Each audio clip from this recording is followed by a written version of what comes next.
Good afternoon and welcome back to the channel. I've been MIA for like 3 months. What started out as a sinus infection turned into bronchitis, which turned into pneumonia, and I about had to be hospitalized. But I was sick for 2 months, and it was not fun. But anyway, we're back and I'm gonna try and get some more content out.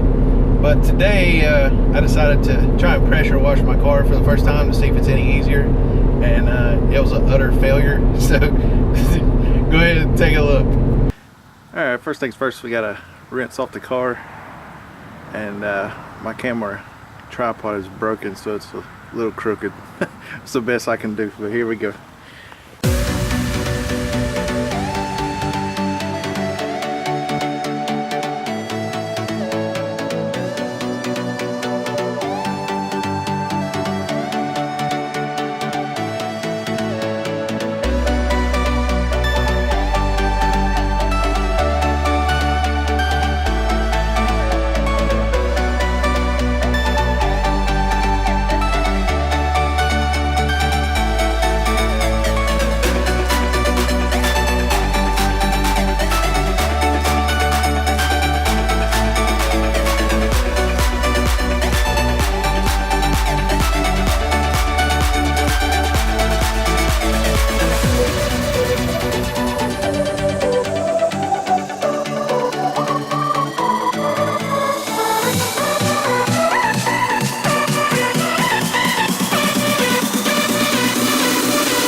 Alright, as you can see, it didn't get all the dirt off in the wheels.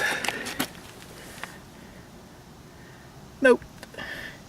Looks like it's uh-oh, here comes my buddy. Anyway, as you can see, the wheels did not work, so it didn't get that rear fender clean either. But it was the first time using a pressure washer, so I think I'll go back to hand washing until I get better equipment.